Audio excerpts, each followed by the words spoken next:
Hello everyone, welcome to class this week. I hope that you guys feel good about your test that you took last week and that you are enjoying our class material so far.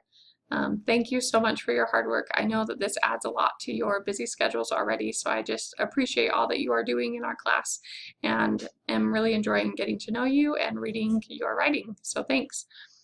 For this week we have our big ticket item is our reflection paper. We're going to take a break from our discussion boards, so you won't need to worry about the conversations that might be happening there. You can focus all of your attention on your paper. And then we will also have our mid-course evaluation. So this is for you to fill out your input about our class and about my teaching. And I read all of the comments that come in on those course evaluations, so please feel free to leave me any comments or improvements that you think I can make so that I can better meet your needs, and I will do my best to change according to that. We also, in this week, we have what is called the infant and toddler packet.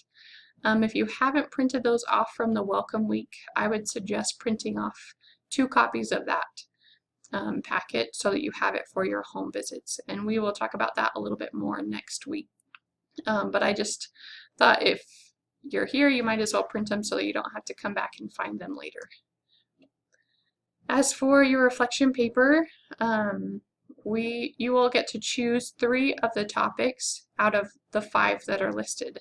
So developmental parenting, educare, welcome baby, abecedarian project, and early Head Start.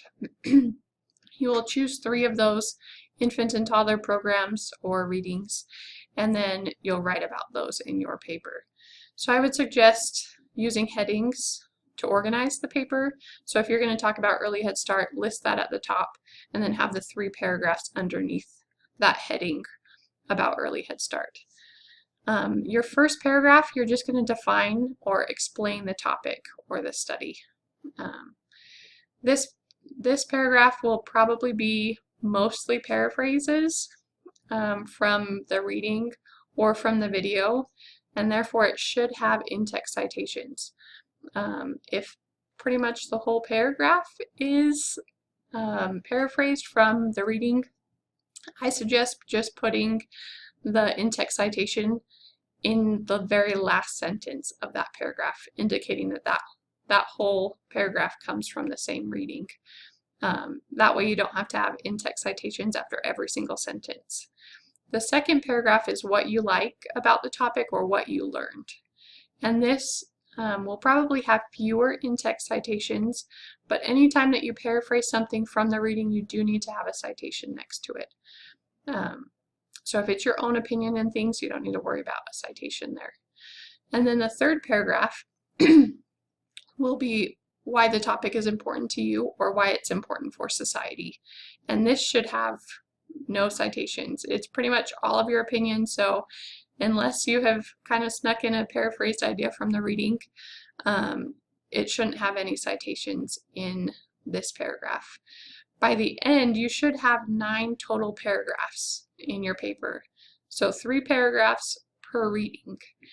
And then also, there won't be full APA style citations because BYU Idaho has provided the readings and things for us. You're going to be missing like the websites that we get the information from.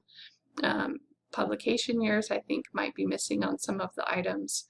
So just fill in what you can for your APA style citations, but in the directions they have parentheses around either the author's name or the article, and that's what you can use for your citations. So for this assignment, it is okay to be missing dates or journal titles or things like that. If you have any questions about citations, please feel free to let me know in the questions and conversations board, and I would be happy to help you there. One last thing for this, just make sure that you spell check and grammar check before before you turn in the paper. So read through your paper, maybe have a roommate or a parent or a spouse read through your paper before you submit it so that you're not missing those points. And I think that is all. So please, again, let me know if you have any questions, and good luck with the paper. I look forward to reading your writing.